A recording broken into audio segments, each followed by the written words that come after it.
मेरी बहन रोज़ मुझसे किराने की दुकान से एक बड़ी मोमबत्ती मंगवाती और मेरे सामने उसमें से धागा निकाल कर कमरे में ले जाती। मैं बहुत हैरान होता क्योंकि आजकल तो लाइट भी नहीं जाती थी। फिर मेरी बहन इन मोमबत्तियों का क्या करती। एक दिन मैंने सोच लिया था कि बाजी के कमरे में छुप कर देखूंगा कि वो इन मोमबत्तियों का क्या करती है। आज भी मेरी बड़ी बहन ने मुझसे 2 मोमबत्तियां मंगवाई, पर उनके धागे निकाल कर कमरे में जाने लगी तो अम्मा ने आवाज़ दे दी। मेरी बहन अम्मा की बात सुनने गई। मैं जल्दी से जाकर कमरे में छुप गया। 5 मिनट गुजरे थे जब मेरी बहन हाथ में मोमबत्ती पकड़े कमरे में दाखिल हुई और एक ही बेड पर दोनों मोमबत्तियां जोड़कर। मेरा नाम शानवाद है। मैं अपने इलाके के सरदार का 8वां और सबसे छोटा बेटा हूँ। हम 8 भाई अपने इलाके की शान है। मेरी गुल बाजी हमारी सबसे बड़ी बहन है। उससे छोटे 3 भाइयों की तो शादियाँ हो चुकी हैं, मगर उसकी अभी तक मंगनी भी नहीं हुई। बाजी गुल मेरे वालिदैन की इकलौती बेटी और लाडली तरीन औलाद है, इसलिए शायद वो उसे अपनी निगाहों से दूर नहीं करना चाहते।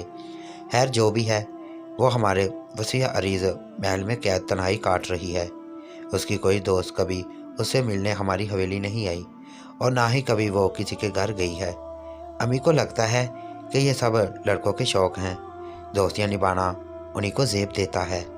मेरे सब घर वाले इस बात से मुतफक्क हैं, जबकि मुझे उनकी ये बात पसंद नहीं। इसीलिए मैं अपनी बहन की तन्हाई मिटाने की हद दर्जा कोशिश करता। कभी कोई लैपटॉप पे मूवी लगा देता। अम्मी को तो ये सब भी पसंद नहीं था, मगर मैं कहाँ उनकी सुनता। यहाँ तो सब ठीक था, मगर अब ये मोमबत्ती की फरमाइश। गुलबाजी ने अपने कमरे को कुंडी लगा ली तो अम्मी ने मुझे आड़े हाथों लिया। वो बोली, शानवाज ज़रा देख लिया अपनी बहन को, इसने कमरे को कुंडी क्यों लगाई? क्योंकि हम उससे मोमबत्ती ना ले सकें। अगर अब तुमसे गुल ने दोबारा मोमबत्तियाँ मंगवाई तो मुझे बताओगे। मैंने अम्मी से वादा कर लिया कि अगली बार जब बाजी गुल मुझसे मोमबत्ती मंगवाएंगी तो मैं उनको ज़रूर बताऊंगा।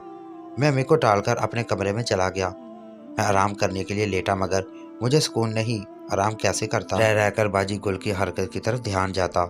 ऐसा क्या था उस शापर में जो मैं ना देख सका था? आखिर क्यों उन्होंने ऐसे किया? रात में अबू, हम सब भाई और अम्मी मिलकर खाना खा रहे थे। बाजी गुल को तो खाना उनके कमरे में ही दिया जाता था। बाजी गुल की ख़ास मुलाजमा उनके लिए खाना ले जाने लगी तो मैंने उसे रोक लिया। मैंने उसके हाथ से खाने की ट्रे ली और ख़ुद खाना लेकर जाने लगा तो अम्मी ने आवाज़ देकर रोक लिया।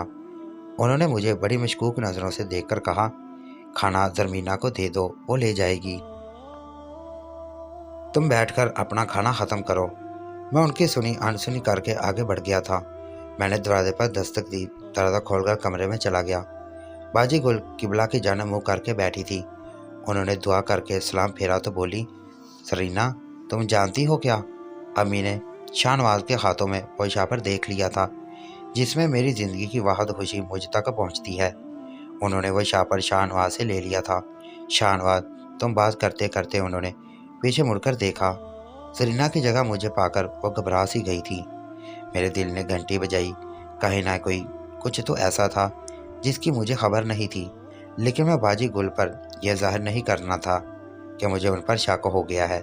मैं मुस्कुरा कर, बाजी गुल इतने बड़े रईस की बेटी की खुशियाँ मोमबत्ती से क्यों जुड़ी हैं? आप हुक्म दें तो मैं एक आध मोमबत्ती का कारखाना आपके लिए लगा ही सकता हूँ। बाजी गुल मेरी बात सुनकर हंस पड़ी, मगर उनका हंसना रोने जैसा था। वो हंसी तो उनकी झुर्रियों में भी आंखें रो पड़ी थी। मेरे दिल को किसी चीज़ ने मसल कर रख दिया था। मेरी प्यारी सी मासूम सी बाजी गुल बूढ़ी हो रही थी। ये एहसास मुझे लम्हों में पाताल कर गया। मैं बोला, बाजी गुल आपकी ज़िंदगी की सबसे बड़ी ख्वाहिश क्या है?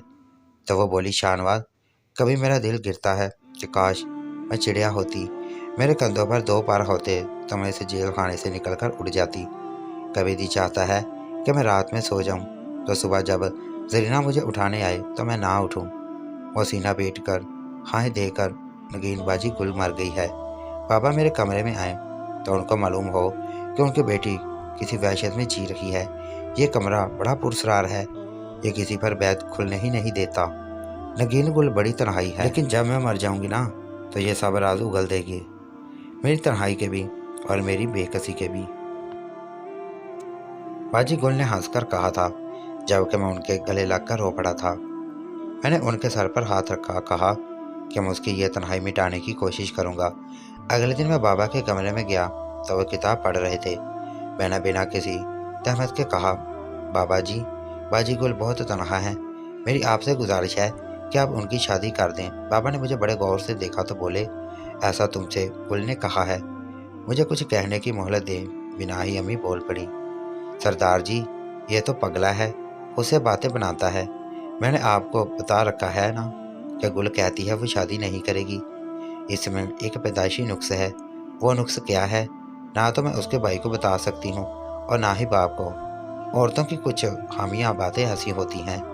और ये बाबा एक दूसरे से नजरें चुराने लगे। मैं वहाँ से उठाया था, मेरा दिल वीरान सा हो गया था। मैं तो बड़ी आस लेकर गया था अपने वालिदैन के पास, मगर मुझे कहाँ मालूम था कि आखिरी उम्मीद भी खो दूंगा। मुझे अब समझ में आया था कि मेरे वालिदैन क्यों बाजी गुल की शादी की कोशिश नहीं कर रहे थे। अब मैं अपनी बहन को आज़ादी कहाँ से ला कर देता। मैं मायूस सा हो गया था। मैंने बाजी गुल को खुश करने का सोचा। मैं उसी दुकान पर गया जहाँ से बाजी मुझसे मोमबत्तियाँ मंगवाती थीं। मैं दुकान में दाखिल हुआ तो दुकानदार मुझे देखकर हैरान हो गया था। मैंने उससे कहा, मुझे 3 मोमबत्तियाँ दे दो। वो मेरी तरफ बड़ी अजीब सी सूरत बनाकर देख रहा था। फिर बोला, आप मोमबत्तियाँ ही लेने आए हैं ना? मुझे उसके सवाल पर गुस्सा आ गया। मैं बोला, हाँ, अब लिख कर दूँ कि मैं मोमबत्ती लेने आया हूँ?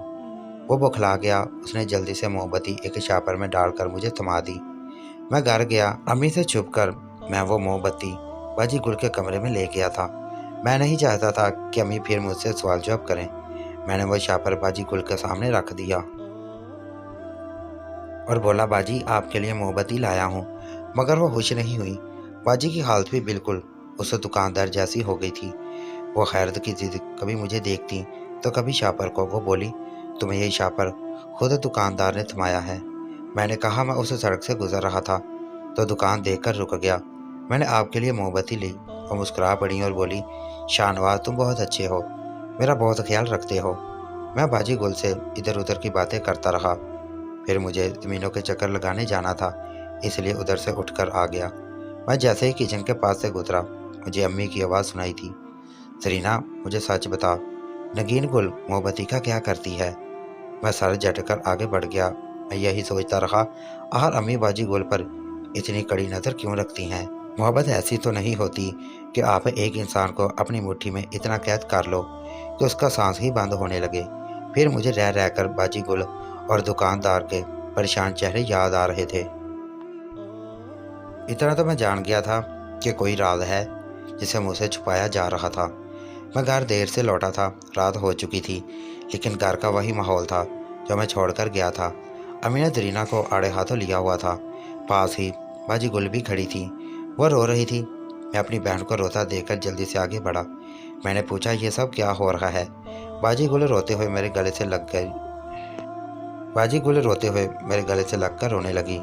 जरीना बोली, नगीन बीबी ने मुझे दुकान पर भेजकर पापड़ वगैरह मंगवाए थे। बड़ी बीबी जी मुझ पर खफा हो रही हैं कि मैं बिना बताए क्यों गई थी। मैंने जरीना को वहाँ से भेज दिया, तो फिक्र ना करो, मैं सब संभाल लूँगा। वो चली गई तो अम्मी ने बाजी गुल से शापर लेकर एक एक चीज़ की तलाशी ली। शापर को उल्ट पलट कर देखा, मगर पापड़ और लौंग इलायची के अलावा उसमें कुछ नहीं निकला। अम्मी खामोशी से वहाँ से चली गई। बाजी गुल भी अपनी चीज़ें उठाकर अपने कमरे में चली गई थी। मुझे अब कुछ कुछ समझ में आने लगा था। बाजी गुल शायद अपनी खुफिया बीमारी का इलाज हम सब से छुप कर रही थी, जबकि अम्मी तो थी ही सख्त। वो हम भाइयों पर भी बड़ी कड़ी निगाह रखती थी। फिर बाजी तो थी भी लड़की, उन पर सख्ती तो करनी ही थी उन्होंने। उस दिन के वाक़ये के बाद पूरा हफ्ता बाजी गुल ने मुझसे मोमबत्ती नहीं मंगवाई। मैं बहाने बहाने से उनके कमरे में जाता रहा कि शायद वो मुझसे कोई फरमाइश कर दें, लेकिन उन्होंने अपनी ज़ुबान पर ताले लगा लिए थे। आहिस्ता आहिस्ता घर का माहौल ठीक होने लगा। मोमबत्ती की बात सबको बोलने लगी थी, जब अचानक बाजी गुल मेरे कमरे में आई और बोली, शाहनवाज, आज मेरे लिए 2 मोमबत्तियाँ ला देना। मैंने गौर से बाजी को देखा, वो बहुत कमज़ोर हो चुकी थी। शाम को मैं घर आया तो बाजी ने मुझे अपने कमरे में आने का इशारा किया।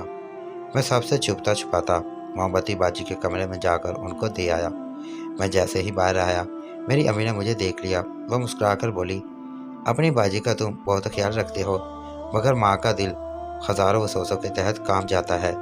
مجھے ڈر لگتا ہے کہ وہ اپنی بیماری کی وجہ سے پریشان ہو کر خود کو نقصان نہ پہنچائے۔ اسی وجہ سے ڈرتی ہوں۔ امی کی آنکھیں آنسوں سے بھر گئی تھیں۔ میں نے امی کو دلاسا دیا، ان کی اکلوتی چہیتی بیٹی کو کبھی کچھ نہیں ہونے دوں گا۔ امی مجھ سے لپٹ گئیں اور رونے لگیں۔ پھر بولی، شاہنواز تم میرے ساتھ چل کر آج مجھے گل کے ہاتھ سے وہ شاپر لے دو، مجھے تسلی ہو جائے گی۔ امی کی حالت دیکھ کر مجھے ان پر ترس آ گیا تھا۔ میں ان کے ذہنی سکون کے لیے اتنا تو کر ہی سکتا تھا نا۔ میں اور امی انہی قدموں واپس لوٹے۔ ہم اچانک سے باجی گل کے کمرے میں داخل ہوئے تو وہ بیڈ کے گدے کے نیچے کچھ رکھ رہی تھی۔ امی نے زرینہ کو پکارا تو بھاگتی ہوئی ہمارے پاس آئی۔ امی بولی، جا کر بڑے سائیں کو بلا کر لا۔ میں نے امی کو تہتی نظروں سے دیکھا، مگر وہ مجھے نظر انداز کر گئی تھی، جبکہ باجی گل مجھے شکاکنا نگاہوں سے دیکھ رہی تھی۔ بابا بھی بڑی جلدی ہی وہاں پہنچ گئے تھے۔ باجی گل کے پسینے چھوٹ گئے، ان کی رنگت یکدم زرد پڑ گئی تھی۔ امی بابا کو دیکھ کر جلدی سے بولی، سائیں میں نے آپ کو اکثر بتایا تھا نا کہ نگین گل موم بتی منگواتی ہے، وہ بھی دو، اس سے پوچھیں کہ کدھر ہیں۔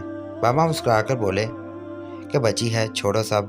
امی جلدی سے آگے بڑھی اور باجی گل پر چیخ کر بولی، دکھاؤ تم ہم سے کیا چھپا رہی ہو، تمہارے ہاتھ میں کیا ہے۔ باجی گل نے اپنا ہاتھ مزید پیچھے کرنے کی کوشش کی تھی، جبکہ امی نے باجی کی کلائی تھام کر ہاتھ آگے کر دیا۔ ان کے ہاتھ میں موم بتی والا شاپر تھا، اس میں سے ایک توڑا موڑا سا کاغذ جھانک رہا تھا۔ امی نے وہ شاپر باجی کے ہاتھ سے چھین کر ہوا میں لہرایا تھا۔ پھر انہوں نے زرینہ کو حکم دیا کہ وہ باجی گل کے بیڈ کا گدا الٹ دیں۔ جیسے ہی زرینہ نے گدا الٹا، وہاں بھی سفید کئی کاغذ پڑے نظر آئے۔ اب سب دنگ کھڑے رہ گئے کہ یہ کیا ہو رہا ہے۔ نہ جانے کیسے سب کو خبر ہو رہی تھی کہ میرے باقی بھائی بھی باجی گل کے کمرے میں آ گئے تھے۔ اس نے وہ سفید کاغذ مجھے تھما کر کہا، اسے آواز بلند پڑھ کر سناؤ۔ میں اپنی باجی کے ساتھ ایسا کیسے کر سکتا تھا بھلا؟ میں نہیں چاہتا تھا کہ باجی کا ہاتھ اپنے باپ یا بھائیوں کے سامنے تھک جائے، اس لیے میں نے کہا، امی یہ میرا کاغذ ہے، میں نے باجی کو دیا تھا۔ میری بات منہ میں ہی رہ گئی۔ امی نے مجھ سے وہ ہاتھ چھین کر صاحب کے چھوٹے بھائی کو تھما دیے۔ وہ امی کے ڈر سے جلدی سے ہاتھ پڑھنے لگا، جس میں لکھا ہوا تھا، باجی نگین پلیز مان جائے نا، فرقان بھیا آپ کو بہت چاہتے ہیں۔ آپ نے جس دن مجھے خط میں ہاں کہہ دیا، اسے اگلے دن ہی میں بھیا کے نام کی انگوٹھی آپ کو پہناؤں گا۔ یہ آپ کی تیازاد بہن آپ کا ساتھ وعدہ ہے۔ خط سن کر سب مزید حیران ہوئے۔ انہوں نے باری باری باقی کے تمام خط بھی پڑھوا لیے۔ وہ سب خط ہمارے تایا کی بیٹی کے تھے۔ امی کا چہرہ ہمارے ذلت کے سرخ پڑ چکا تھا۔ انہوں نے تو اتنا ہنگامہ شاید اس لیے لگایا تھا کہ باجی گل کا شاید کسی کے ساتھ کوئی چکر ہے۔ مائیں پردہ ڈال لیتی ہیں کوئی چکر چل رہا ہے، مائیں ایسی باتوں پر پردہ ڈال لیتی ہیں، مگر امی تو ایسی ہی نکلی جنہوں نے خط پڑھوانے کے لیے باقاعدہ مجمع لگایا ہوا تھا۔ ابو بولے، نگین گل اگر تمہارا جھکاؤ فرقان کی جانب تھا تو پہلے کیوں نہ بتایا؟ وہ میرے سگے بھائی کا بیٹا ہے، میرے لیے تو یہ رشتہ قابل فخر ہوتا۔ بابا کی بات سن کر باجی گل نے امی کی جانب بڑی حیرت سے دیکھا۔ وہ بولی، بابا 2 سال پہلے جب فرقان اور لیلا ہمارے گھر آئے تھے تب ہی ہم دونوں ایک دوسرے کو چاہنے لگے تھے۔ فرقان نے مجھ سے اجازت مانگی تھی تاکہ وہ اپنے والدین کو لا کر میرا رشتہ مانگ لے۔ یہ بات میں نے امی سے کی تو انہوں نے سختی سے منع کر دیا۔ امی نے کہا، تمہارے بابا اور تایا میں زمینوں کا تنازع چل رہا ہے، اگر تم نے رشتے کی بات کی تو تمہارا باپ تمہیں گولی مار دے گا۔ میں آپ کے غصے سے ڈر گئی تھی۔ پھر میں نے لیلا اور فرقان کو انکار کر دیا۔ وہ لوگ چلے گئے تو لیلا نے مجھے ایک ہاتھ لکھا، امی کے ہاتھ لگ گیا۔ امی مجھ پر خوب غصہ ہوئی۔ امی نے کہا، آج کے بعد اگر وہاں سے کوئی خط آیا تو وہ سب کچھ آپ کو بتا دیں گی۔ بابا اس لیے میں نے لیلا کو خط لکھنے سے بھی منع کر دیا تھا، مگر لیلا نے ایک نیا حل نکال لیا۔ اس نے دکاندار کو کچھ پیسے دے کر اپنے ساتھ ملا لیا۔ لیلا اپنا ہاتھ موم بتی کے شاپر میں ڈال کر بیچتی تھی، اس لیے 2 موم بتی دکان سے منگواتی تاکہ کسی کو پتہ نہ چلے کہ ان میں کیا ہے۔ ہم سب ششتا سے کھڑے رہ گئے۔ بابا بولے، نگین گل ہم تو تمہاری شادی تمہاری پیار کی وجہ سے نہیں کر رہے۔ باجی گل تڑپ گئی۔ انہوں نے کہا، کون سی بیماری ہے مجھے؟ یہ آپ کیا کہہ رہے ہیں؟ पापा ने हैरत से अम्मी की जानब देखकर कहा, तुम्हारी माँ ने कहा था तुम्हें कोई खुफिया बीमारी है जिसकी वजह से तुम शादी नहीं करना चाहती। बाजी गुल बोली, पापा आपने ही तो हुक्म दिया था ना कि जिस दिन गुल से शादी का नाम लिया उसे मार दूंगा। अम्मी ने मुझे बताया था। सब हैरान खड़े थे, आखिर हो क्या रहा है। बाबा ने गरजार आवाज़ में अम्मी को मुखातब करके कहा था, आज मुझे सब कुछ सच बताओ कि तुमने ये सब क्यों किया। मैंने माँ बनकर तुम्हें सर पर इसलिए नहीं किया था कि तुम इसको नागर बनकर डस लो। अम्मी के पसीने छूट गए थे। मेरी मासूम सी बाजी गुल रो रही थी, जबकि हम सब भाई बाबा की जानब देख रहे थे। हम तो अम्मी की जानब। अम्मी बोली, साईं मैंने आपकी बेटी गुल को हमेशा माँ का प्यार दिया, तब ही तो वो आज तक जान नहीं पाई कि उसकी सगी माँ तो उसकी पैदाइश के वक्त ही मर गई थी।